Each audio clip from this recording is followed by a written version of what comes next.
नमस्कार।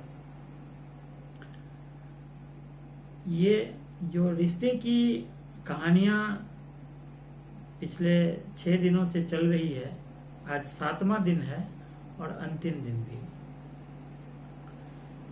ये पिछले के जो 6 दिनों में और आज मिला करके जितने संबंधों की और जितने किरदारों की हमने चर्चा की, इसके बाद जो संबंध रह गए हैं, चचेरे, ममेरे, फुफेरे, साला, साली वगैरह वगैरह, वो सब अब साला साली से तो थोड़ा सा नज़दीकी रहता है बात के समय तक भी, लेकिन बाकी इतने दूर हो गए हैं कि अब वो चर्चा के विषय भी नहीं रहे। और यह पारिवारिक और सामाजिक व्यवस्था का एक दुखद घटना है। इतना कह के आगे की चर्चा करते हैं। आज चर्चा करेंगे भाई भाई की, भाई बहन की, बहन बहन की। हमने सबको अलग अलग दिनों में चर्चा का योजना बनाया था। शुरू में हम इसको कुछ लंबे समय तक का योजना बनाया था, लेकिन समय अभाव के कारण ये तीनों को मिला करके यहीं पे आज ख़त्म कर देंगे। आज थोड़ा सा वीडियो लंबा हो सकता है, 15-16 मिनट का तक जा सकता है, और इसीलिए थोड़ा सा इसे आप धैर्य से सुने। और ये सबसे अधिक महत्व का भी वीडियो है और सबसे अधिक महत्व का संबंध भी है। सबसे अधिक महत्व का कैसे है ये देखते हैं। पहले बहन बहन की चर्चा करते हैं। बहन बहन का जो संबंध है वो कभी उतना ज़्यादा खराब होता नहीं है। अभी बचपन में कुछ और चाहिए का झमेला हो जाए तो हो जाए, लेकिन ऐसे कोई मन में दुर्भावना कभी जीवन में नहीं आती है। उसका एक तो ये कारण है कि जो दोनों बहनें हैं, दोनों को पता है कि मैं कहाँ जाऊँगा पता नहीं और मैं कहाँ जाऊँगा पता नहीं, तो कम से कम जब तक हैं तब तक अच्छे से रह लें। और दूसरा, जब चली गई, एक दूसरी जगह चली गई, एक दूसरी जगह चली गई, तो अब तो चली ही गई, तो प्रेम भाव लेकिन बना रहता है, ऐसा दुर्भावना नहीं। दूसरा, भाई बहन का। भाई बहन का संबंध में ऐसा है कि जब तक में लड़की का शादी नहीं हुआ है, तब तक में जो उसका सबसे बड़ा संरक्षक होता है, जो बॉडीगार्ड होता है, वो उसका भाई होता है। वो चाहे छोटा हो या बड़ा। यदि मान लीजिए उसके साथ में कहीं कुछ गलत व्यवहार हुआ, तो वो आकर के माता पिता को जल्दी नहीं बताएगी कि पता नहीं वहाँ भी भाषण सुनना पड़े कि तुम वहाँ गई क्यों थी, तुम ऐसे कपड़े क्यों पहनी कि निकलती हो, कुछ भी भाषण सुना जा सकता है। लेकिन अगर भाई के पास में पहुंच गई तो भाई तो सीधा बोलेगा कि पहले वो डंडा लेगा, पहले चल कौन है उसको चल पहले देखते हैं, बाद में तुमने क्या किया वो बाद में पूछेंगे। तो इतना बड़ा जो बॉडीगार्ड है वो जीवन, क्योंकि जो स्त्री है उसे एक संरक्षक और एक संरक्षण की जरूरत तो जीवन पर्यंत पड़ती है, शायद इसीलिए वो इतनी सहनशील भी होती है। दूसरा, जो भाई बहन में तो जो अगर बहन है तो वो तो उसको जाना है तो वो तो जाएगी। एक इसका भी जो प्रेम है उससे बढ़ता है, तो उसकी चर्चा भी हमने किया है पिछले एपिसोड में।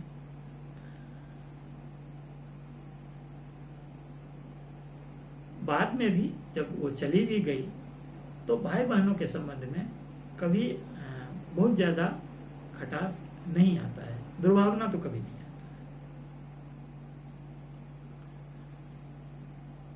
अब आते हैं भाई भाई का संबंध, जो आज के समय में सबसे अधिक दुर्भावनाओं से भरी हुई है और पूरी पारिवारिक व्यवस्था को एक समझिए कि गलत दिशा की तरफ बढ़ा देगी। भाई भाई जो है वो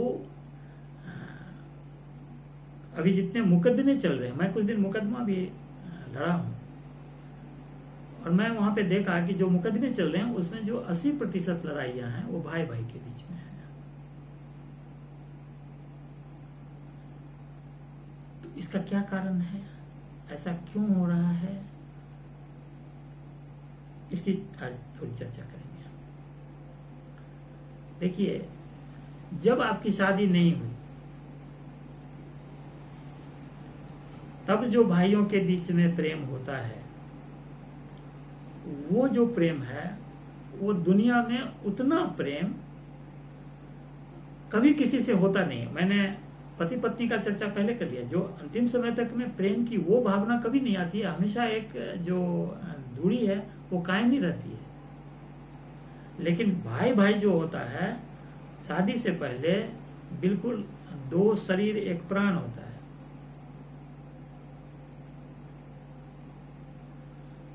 भाइयों में एक और बड़ी निराली बात है, भाई चाहे बड़ा हो या छोटा,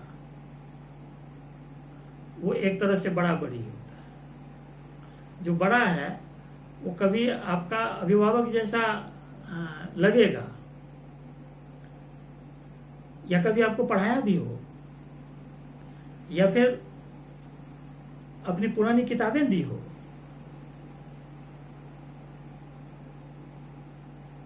लेकिन आप उसे लड़ भी सकते हैं। या छोटा भाई है, आप उसके अभिभावक जैसा थे, वो उसको अगर कोई कठिनाई होती थी, किसी से झगड़ा होता था तो आप ही को कहने के लिए आता था, आप ही जाते थे झगड़ा करने के साथ या पंचायत करने के लिए, लेकिन वो आपसे लड़ भी सकता है। दूसरा, भाई भाई या भाई बहन या बहन बहन जो भी है, इसका जो शारीरिक बनावट है और उसका जो डीएनए है वो एक ही है। तो उसकी जो मानसिक हालत होती है उसमें बहुत समानता होती है। अब उसमें मान लीजिए कि कोई कलेक्टर हो गया और कोई चपरासी हो गया, ये उसका अपना जो क्षमता है और योग्यता है उस आधार पे वो हो गया, लेकिन जो एक बौद्धिकता होती है उसमें बहुत समानता होती है।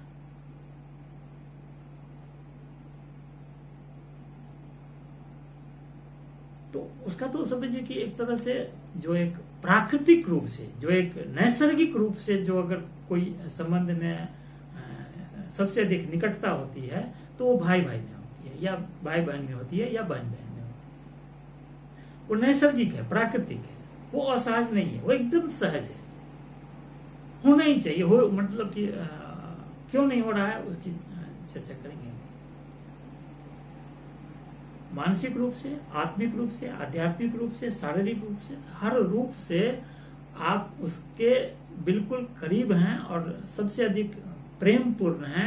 इसमें कहीं कोई किंतु परंतु है नहीं।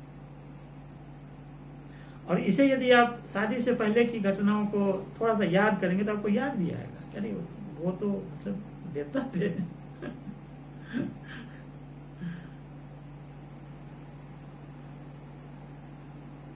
फिर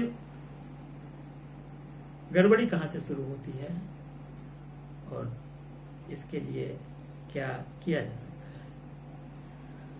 है। गड़बड़ी शुरू होती है जब आपकी पत्नी आती है। आपकी पत्नी आ गई, आपकी पत्नी आ गई तो फिर आप लोगों के बीच में तो पहले गृह युद्ध चला, फिर संविधान बना और संविधान पे आपने दस्तखत कर दिया। अब आपने अपने हक में कितना अधिकार लिया ये तो आपको पता है। बहन जो है वो भाई का भले सब कुछ छोड़ दे, घर पे छोड़ दे, यहाँ पे वो अपने जो देवर है या जेठ है या जो है उससे पाई पाई का हिसाब चाहिए। नहीं, इतना भी होता तो चल जाता, अधिक चाहिए। अधिक चाहिए। आपका हस्ताक्षर संविधान पे है, आप यदि भाई के प्रेम में बह भी गए तो फिर वो संविधान के दायरे से बाहर जाना मुश्किल हो जाता है। फिर धीरे धीरे, चूंकि आप सबसे नजदीक अपने पत्नी का ही हैं और वो कई प्रामाणिक और ऐसी घटनाएं आपको बताएंगे कि आपको लगेगा कि ना, अब ये भाई मेरा नहीं रहा।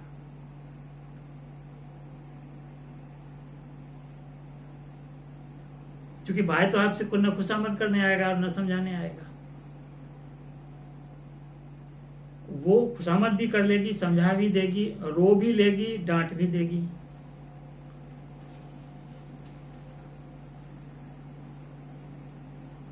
यहीं पे जो विवाद है वो उत्पन्न होता है।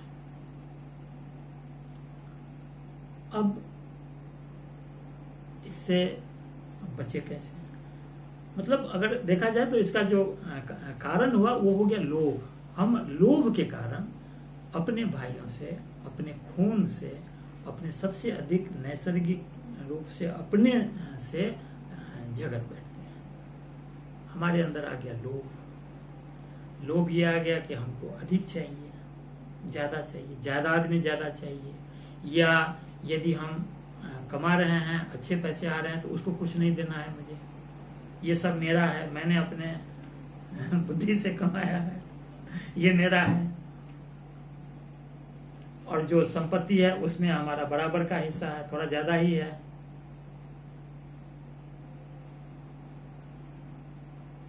इससे बचने का जो उपाय है वो है कि यदि आप लोभ ना करें, देखिए आपकी पत्नी अपने भाइयों से तो कोई लोभ नहीं किया, तो इसीलिए उसके संबंध भी अच्छे हैं, आज भी अच्छे हैं, बहुत दिन तक अच्छे चलते हैं। लेकिन आपको समझा दिया कि आपका जो भाई है वो अच्छे नहीं है, वो अधिक लेना चाहते हैं, या आप कमा रहे हैं और आपसे लेना चाहते हैं, इस तरह की बात है। तो उसका कुछ लाभ तो किसी को नहीं हो सकता है। इसमें जो करना चाहिए, देखिए जो हमारी लड़ाइयाँ जो होती है वो हम दो मोर्चे पे लड़ रहे होते हैं, एक भाई है और एक पत्नी है। हम तो भाई से नहीं लड़ना चाहते हैं, हम तो उसे मिल के रहना चाहते हैं। क्यों लड़ना चाहेंगे, सब दिन मिल के रहें। लेकिन अब हमको अधिक चाहिए या उसको अधिक चाहिए तो हम उसको नहीं देंगे। तो इस तरह का जो उत्पन्न हुआ है वो, और ये कारण को मैं ऐसा नहीं मानता हूं कि वो ऐसा क्यों सोचती है। अरे भाई, भाई तो आपका है ना, वो अपने भाई के लिए सोच रही है ना, तो आपको तो अपने भाई के लिए सोचना है ना, वो थोड़े आपके भाई के लिए सोचेगी। क्यों सोचेगी? वो नहीं सोच रही है तो थोड़ी वो कोई गलती कर रही है, वो अपने भाई के लिए तो सोच रही है। उससे आपके कितने अच्छे संबंध हैं। वो आपके भाई के लिए नहीं सोच रही है कि इनको भी अच्छा संबंध होना चाहिए। थोड़ा छोड़ दें, थोड़ा त्याग करें। किसके लिए करना है? एक तो देखिए जो संपत्ति है, संपत्ति का जो आपका हिस्सा है वो, उसके लिए आपने कौन सा परिश्रम किया है, कौन सा नौकरी करके मेहनत करके आपने कमाया है। अरे वो तो उपहार है, गिफ्ट है, माता पिता का उपहार है। अब उपहार चाहे गेंदा मिल जाए कि गुलाब मिल जाए, जो मिल गया उसी से ले लो। लेकिन वो क्या बोलेगी, नहीं हम क्यों गेंदा लेंगे, हमको गेंदा को दो टुकड़ा करो, आधा गेंदा लो, उसको भी दो टुकड़ा करो, आधा गुलाब लो, आधा उसको भी दो। तो थोड़ी मानसिक दशा को अगर हम ठीक रखें कि ये उपहार इसके लिए हमने कुछ किया नहीं, तो काहे का अधिकार? अधिकार तो उसमें है जिसको हमने कमाया, हमने तनख्वाह कमाया, नौकरी किया, अपनी मेहनत किया, अपना तनख्वाह लिया, अधिकार है हमारे, उसमें तो सबका अधिकार है। अब बोलेंगे बराबर का होना चाहिए, तो बराबर दुनिया में क्या है? आप भी तो बराबर नहीं रहे। आप ऑफिसर हो गए, कोई किरानी हो गया, कोई चपरासी हो गया, किसी को नौकरी भी नहीं मिली। तो बराबर तो कुछ दुनिया में है नहीं, दो चीज एक जैसा है ही नहीं, दो आदमी एक जैसा नहीं है, इतने करोड़ लोग हैं, कोई एक जैसा नहीं है, बराबर तो कुछ भी नहीं है। तो उसमें हिस्सा बराबरी कैसे होगा?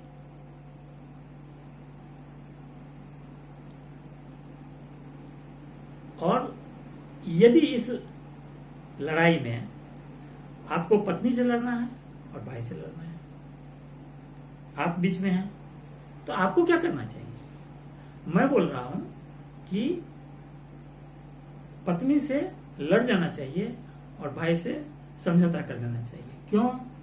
डर से नहीं, हाँ, मतलब इस डर से कि आप यदि पत्नी से उलझ गए, लड़ लिए, संविधान का उल्लंघन कर दिए, तब भी वो कुछ न भी नाराज हो जाए, आपका बहुत ज्यादा अहित नहीं करेगी, बहुत से बहुत करेगी, थोड़ा भनभनाएगी, गुनगुनाएगी।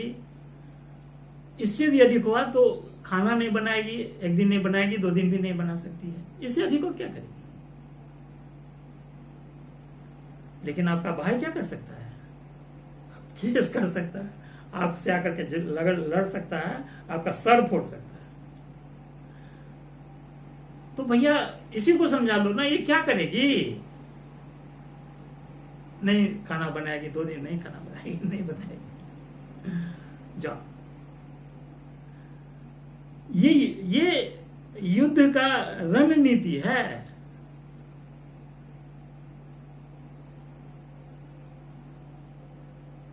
भाइयों से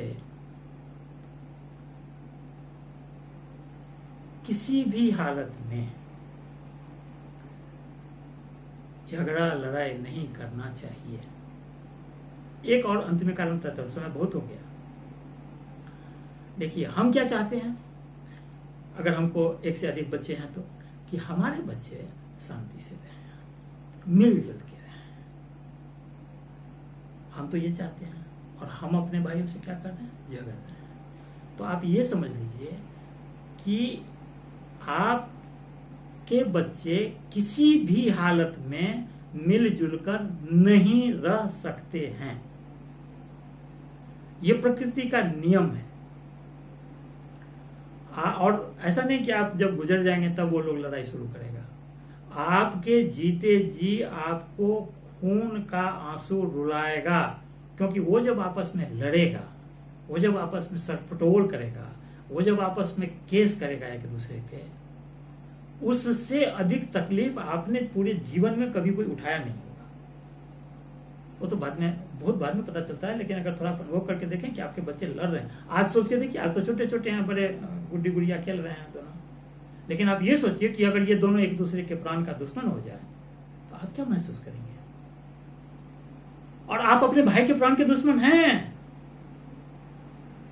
तो फिर वो होंगे, हो के रहेंगे। आप इसे नहीं बदल सकते हैं, ये प्रकृति का, ईश्वर का नियम है। तो अगर आप चाहते हैं कि आपके भाई भी, आपके बच्चे भी आपस में मिल के रहें, तो आप भाई से अगर मिल के रहेंगे, थोड़ा छोड़ना पड़ेगा तो छोड़ देंगे, थोड़ा झुकना पड़ेगा तो झुक जाएंगे, तो फिर आपके बच्चे भी मिल के रहेंगे। उसको भी छोड़ना रहेगा तो छोड़ देगा, जा तू ही ले। और ये अगर आप अपनी आंखों के सामने देख रहे हैं तो इसमें जो आपको सुकून मिलेगा वो ऐसा थोड़ा बहुत। अच्छा, दूसरा क्या है कि जो लड़ाई होती है तो ये थोड़ी होती है कि नहीं हम 4 आना लेंगे तुम 12 आना लो। अरे भाई 50 और 51 की लड़ाई रहती है, 49 और 51 की, और 48 और 52 की लड़ाई रहती है। उसमें ऐसा नहीं रहता है कि कोई 25 और 75 की लड़ाई होती है, कोई बहुत ज्यादा मांग रहा है, थोड़ा बहुत कहीं कुछ इधर उधर छोटा मोटा रहता है। कोई बहुत ज्यादा त्याग और महात्मा जैसा तपस्वी होने की जरूरत नहीं है, थोड़ा सा मन और दिल को बड़ा कर लेना। भाई है,